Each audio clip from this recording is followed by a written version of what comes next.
What is up, everybody? It's the Junkyard Dawgcast. I'm Jake Rowe with Dawgs 24/7. With me, Kip Adams, also of Dawgs 24/7. And Georgia is undefeated in SEC play for the first time since 1982. Georgia has wrapped up SEC play 8 games in a row. Really didn't understand the symmetry to this season before it started. 2 non-conference games, 8 SEC games, 2 non-conference games. And the only thing left are those last 2 non-conference games. Georgia's 10-0. Ranked number 1 across the board, ranked number 1 in recruiting, ranked number 1 in the 2023 class. I don't know. Maybe. Are they ranked number 1 right now, Kip, in 2023? They were number 2 last I checked because I think is it Oklahoma they had 7 commits right off the bat. So I think Oklahoma they're slightly behind Oklahoma already. But yeah, it's tough. And you got to keep that page bookmarked on 24/7 Sports because it's like every 30 minutes. I was even questioning if they still had the number 1 class because we got guys popping, kind of every other day now. But they do have that number 1 class for the 2022 cycle right now, and probably got a chance to add 8 or 9 more guys. It's been a crazy couple of years now in college football and recruiting, but I think Kirby Smart still got them rolling pretty well. Yeah, for sure. And obviously want to talk about Georgia's win over Tennessee. Rusty talked to you guys about that after the game. Kip and I are going to chime in on that, talk a little bit about Kirby's comments today in his press conference dating back to that Tennessee game, a little bit of an injury update there, and we'll get into all of it. But Kip, when you look back at that Tennessee game, I mean, it didn't end up being a 4-quarter game, but golly, did it not seem like it was going to be after about 4 possessions for each team. Yeah, and like we said on the preview pod, that Tennessee, they're a firecracker. They burned bright and hot, but it was all about kind of not weathering this storm, but just taking those first couple of punches. And yeah, out of the gate, it looked like, Georgia's defense might be in trouble there. But, once they established that Tennessee was not going to be able to maintain the run game, Georgia's defense was able to kind of do what they usually do, which is make you one-dimensional and then key in on that dimension. And that's exactly what Georgia did. And, again, the first quarter, offensively, defensively, the numbers have not been strong, the last 5 games, but it's just like that Florida game. You're closing in on halftime, less than 2 minutes left, and it's a 3-0, game at that point. And then all of a sudden, boom, it's, Georgia scores 21 points in less than 2 minutes. It wasn't like that exactly in this game, but the second and third quarter, you saw Georgia just kind of clamp down and kind of play more of what you've seen overall from Georgia this season. They outscored Tennessee 17-0 in that second quarter, and I think last I looked, it's like 127-7. Georgia's outscored its opponents in the second quarter this year. So I'm not going to say the first quarter's been bad because they've outscored their opponents 108-22 in the first quarter. But yeah, only getting 17 first quarter points in the last 5 games, it's kind of continued, that question mark as far as Georgia being able to start quickly, but they weren't burned by big mistakes, and that's kind of been, I think, the key storyline for Georgia this season is by not making big mistakes and keeping that thing that Kirby Smart loves to talk about with his team and the composure and kind of just buckling down and playing the quality of Georgia football that's helped them be number 1, I guess, for the longest stretch, of our lifetime so far. So it's still a pretty good time for Georgia football, and I don't think that's going to change in the next 2 weeks. Nah, not going to change in the next 2 weeks. Georgia's probably going to end this football season, Kip, with 11 straight wins by 3 scores or more. If they don't, I will be absolutely shocked, and that's incredible. I was talking with Jordan, our awesome producer, before the show about this, but there's an appreciation you have to have for the way Tennessee does stuff. And when I say that, I know obviously Georgia ended up shutting it down for 2.5 quarters there and kind of just, beating Tennessee up. Okay, I get that. But when you look at that thing in person, you don't see it on the TV copy near as much. But when you look at that thing in person and you're high atop Neyland Stadium like you are in that press box, the green grass between player to player to player on defense, when you get outside of that front six, that the two linebackers and the 4 down linemen, it's incredible. Now, you think to yourself at that point, like, man, I don't know how any team, especially when you add the pace, how in the world does anybody defend this for 4 quarters? And then as you start to go, you see teams start to anticipate a little better. You saw Georgia start to anticipate a little better. You saw Georgia start to win again, something that I'd never heard it really said before until recently when Kirby Smart said win both sides of the block. I'd never really heard it put that way. You started to see Georgia do that. You started to see Georgia play better on the edge, fill gaps, get a little bit more aggressive in that front six. And then you started to notice, man, those passes, those screens, those slants, those hitch routes, those balls are in the air for a long time. And Georgia didn't ever really jump one of those. Darian Kendrick got a misfire and made something happen with it. But you kind of get to the point where you understand that Tennessee just needs an incredible quarterback to be consistent with that offense and to be unstoppable with that offense. Now I'll say this: Tennessee missed some shots. Tennessee's not the only team to miss shots against Georgia this year, and I think that's one of the things that makes this defense great. Is you are going to have a couple of opportunities, maybe even 2 or 3, 4 opportunities to land a haymaker, and if you do have those shots, you've got to hit them, and you've got to hit them early. The first one didn't ended up hurting them, which was, I believe, was on the second or third play of the game. That ended up not hurting Tennessee because they ended up coming back and scoring. But coming back and scoring on that drive. But they missed another one in the second quarter that probably hurt them a little bit. The coverage was a little tighter there. They ended up hitting one in the fourth quarter when it was too late. But otherwise, I thought Georgia's defense did a really good job. They did a really good job shutting down the run because that was the number one thing that kind of had me concerned for Georgia early in that game was, wow, Tennessee's kind of winning the point of attack here. They're running it between the tackles. They're running it, off tackle, outside. They're extending the run game with the screen game. And but Georgia adjusted to it, and I couldn't tell you exactly what it is. I couldn't tell you exactly what it is other than playing better because it didn't really look like Georgia changed a bunch of stuff up. You look back, maybe there's a little bit of a blueprint there for other teams to try. I think Georgia didn't really play the ball in the air all that great. Darian Kendrick gave up a couple of big plays because one he fell down, and another one he tried to kind of come up and around the receiver rather than going underneath and break the pass up. He had a missed tackle as well that resulted in a big play. But Georgia, with Channing Tindall, coming up with 3 sacks in the second half. And on that third sack, the one he forced to fumble, it looked like a lion stalking his prey. He was spying the quarterback. He knew what was happening. He knew where the clearing was. He knew what Hendon Hooker was about to do, and he took care of the rest. And big win for Georgia, especially after that game started. Kip, what impressed you the most about Georgia and its ability to kind of regain its footing in that game? Was it on offense? Was it on defense?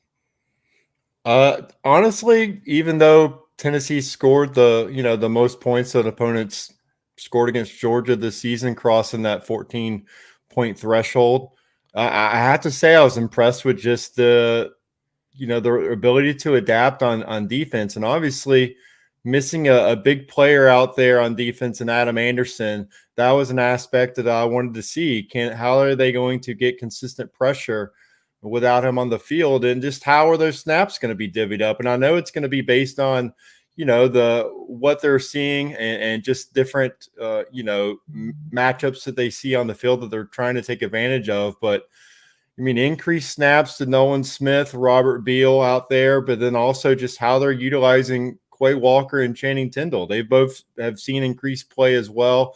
Obviously, with Channing Tindall's play in that game, I was overall just impressed with the pressure they were able to dial up late in that game, but then also just the in-game adjustment. You see Latavius Brini out there, he's been playing well in zone. You make that switch with Chris Smith down there, giving you a better matchup in the slot. And if you want to play more man, he's definitely the guy that can do that. And I just like that kind of in-game adjustment. Kirby and Dan Lanning saw that they were having some success on the slants. You make the switch, and I think it just showed again both of those positions, how much depth Georgia has. And again, finding out that you have all these players that have the flu. I think just seeing the depth that Georgia had along the defensive line, seeing that, the guys that played more snaps than they played before this season, but still play the quality of football that Georgia's defense was able to do. That just shows you, that's recruiting, it's depth, it's overall just another shining example of how talented this defense is overall, that you're seeing new guys on the field and, the level of play, you're not seeing a lot of drop off, if any. All right, let's take a break here real quick, and I'm going to give my answer to that same question on the other side.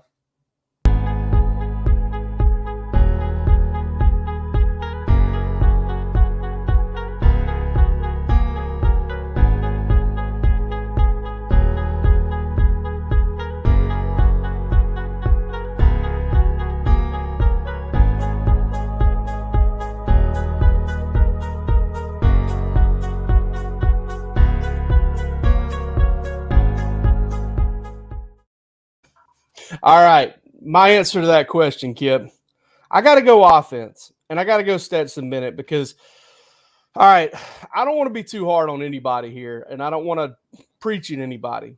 I'm still the same way I was 3, 4, 5, 6 weeks ago. I think Georgia's best offense, its highest ceiling, is with a healthy 100% full form JT Daniels.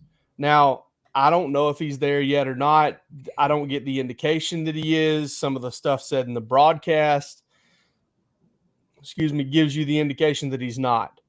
Now, with that said, I still think Stetson Bennett got better as that game went along. Stetson Bennett made some poor throws, and he also went ahead and made up for those. And my biggest example on that is the throw to Brock Bowers. That's a touchdown with a minute 50 seconds left in the first half, and Georgia's leading 24-10 if he puts that ball on the money. Well, lo and behold, he comes back. He hits A.D. Mitchell in a tight window throw. He hits A.D. Mitchell again and again and again, converts another third down, hits James Cook for a touchdown. All of a sudden, that miss may look like a little bit of a blessing in disguise because Georgia scores with 37 seconds on the clock. They get a sack, and Tennessee has to kind of kneel on it and take it into the half, and Georgia gets the ball right back. I don't think he played a perfect game or a clean game or a crisp game, but I think he played a very good game, especially when you consider his legs and what he did with those. He made some throws in really big moments. He made some great decisions with the football. And listen, we can debate all day, and I can hear the Stetson Bennett haters right now. He's not good. He's not this. He's not that. I don't care to debate that because you don't get a team to 9 straight wins. And I know he wasn't the starter for all 9 of them, but he was the starter for 7 of them, I believe. You don't get a team to that level without being good. Okay. So that's hyperbole. If you want to throw that he's not good out there, that's hyperbole. And listen, this is coming from somebody that, listen, I'm a JT Daniels guy in terms of this team's ceiling, but Stetson Bennett did some really good things for Georgia on Saturday. And those who are going to be super critical of Stetson Bennett are not going to acknowledge him. And it wasn't just with his legs either. I mean, he had a couple, 2 or 3 big third down throws. He missed a couple easy third down throws. He made some third down throws that were much harder than the ones he missed. So I was really impressed, and I continue to be, at just how he stays with it and how he finds a way and how he figures it out and how he does things to help Georgia win week in and week out. I don't think he's elite. I don't think he's a great quarterback in the big picture. But I do think that he's a scrappy, more talented than you think type of player who figures things out, and he figures things out on the fly. He doesn't get flustered. He doesn't get shaken by a lack of success, and he just keeps coming. And I think that's something that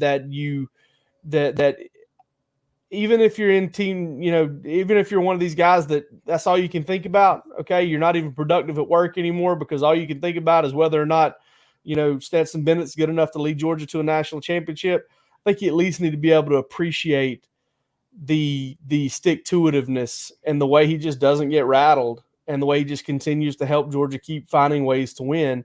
And I'm of the opinion he's got to get better. He does. He's got to get better. He's got to see things a little quicker, see things better. But he's got a couple of weeks to get some things ironed out before he's probably, almost certainly after what happened this weekend, going to play Alabama in the SEC championship game. They just have to win one of the last two. Kip, one of the last topics I want to talk about today. Listen, Georgia had them dropping like flies on Saturday. I mean, was it by design? Who knows? Tennessee fans think it was by design. But two guys really stood out to you because they didn't come back after they got hurt. It was Nolan Smith and Devontae Wyatt. Kirby Smart spoke on those guys today, and the news is good. Nolan Smith should be fine, dinged up elbow. Devontae Wyatt had a scare, but he's also fine. Whew. I think after that game, that was the one thing that Georgia fans really wanted to know about, right? Yeah, it was. Devontae Wyatt was running out of things to get hurt with. I mean, he was spending a lot of time on the ground there, and every single time I'm like, is this it? Is this it? I was really worried for him out there because, I mean, he's worked real hard, and he's had a really, really strong season out there and putting up some really good tape. So obviously you want to have those guys healthy, big picture. And I think where Georgia is on the schedule, it's a really good time to have the type of games that they have right now, because you can get a series or two out there with these guys, and hopefully both sides of the ball is kind of humming along, and then you can get them up back on the sideline and try to get them healthier. If you're not even playing them at all, just keep them out and make sure they're healed up and rested for Atlanta. So yeah, that injury report was definitely a pleasant surprise for Georgia fans, and obviously a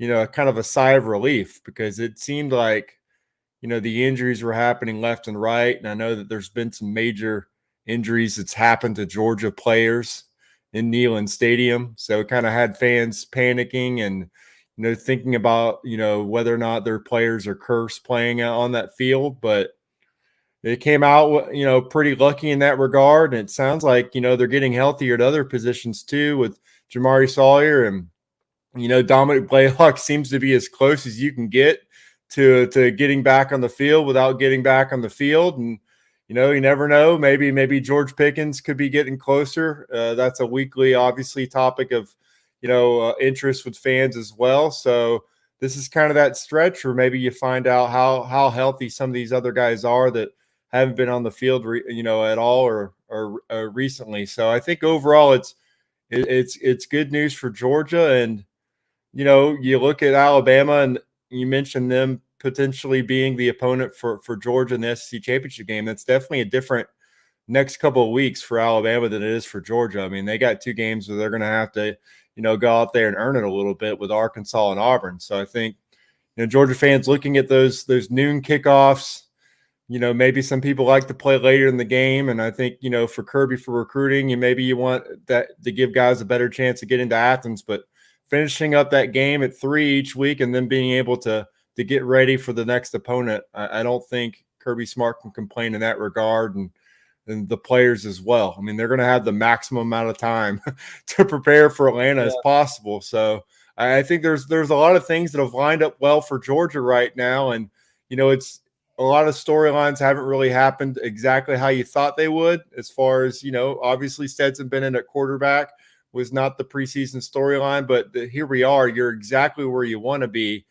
Overall, you can't really complain about where things are. And I was actually thinking, you were talking about the offense. I thought you were going to talk about the James Cook game. I mean, this is the James Cook game we just saw. And now, I mean, the question is, who's Georgia's best running back? If you could give 10, 12 carry touches to any running back, in Atlanta, who do you think should get those carries? And I mean, the answer could still be Zamir White, but Hey, James Cook made it a discussion point, so I just think that's interesting. Now, I mean, is he Georgia's most talented back? We've kind of been teasing that for 4 years now, but here we are. We saw it actually happen in a big game against Tennessee, and so now you kind of think about, okay, so he can be utilized in the college game. So now the question is, who should get more touches moving forward? So that's just a standard Georgia debate. The guy on the sideline is always the guy you want in the game, and so now you got two really, really talented running backs that have kind of established that they can get things done. So true, so true. And now, like you said, there's so many different storylines to follow. Does George Pickens come back in one of these next two games? Do we see Dominic Blaylock? I would assume Dominic Blaylock's healthy enough to play. Kirby has said that. He traveled, so he's absolutely healthy enough to play. I would imagine he's going to make his return to the field against Charleston Southern. I can't say that about George Pickens. I would imagine, that if he can, he wants to play in that SEC championship game. If he wants to play in that SEC championship game, he's going to want to grab some reps in one of these next two games to maybe shake some of the rust off and get there. Obviously huge game from James Cook, and didn't want to gloss over that at all. He did. I mean, when Georgia needed something, they turned to him and good things happened. So kudos to him for a big game. I got a feeling Dejon Edwards may be in line for a couple of big ones here coming up too, with these two next opponents. But guys, Georgia's got a 99.99999% chance of finishing the 2021 regular season undefeated. And that may be enough to get them in the college football playoff, no matter what happens in Atlanta, as long as that score is close. So there's a lot to look forward to. Rusty talked about a few games ago about how, you feel like you're 3/4 of the way through the season, but 2/3 of the way through the season, but really you're barely halfway because of 15 games. Georgia wants to play in 5 more, and Georgia's in a position to play in 5 more. And we'll be back later on this week to talk about that, talk about recruiting, talk about anything else we can think of to talk about, because there's not a whole lot of things to say about Charleston Southern because that's where we are in the schedule. But for this episode of the Junkyard Dawgcast, I'm Jake Rowe with Dawgs 24/7. He's Kip Adams from the same place. Y'all take it easy.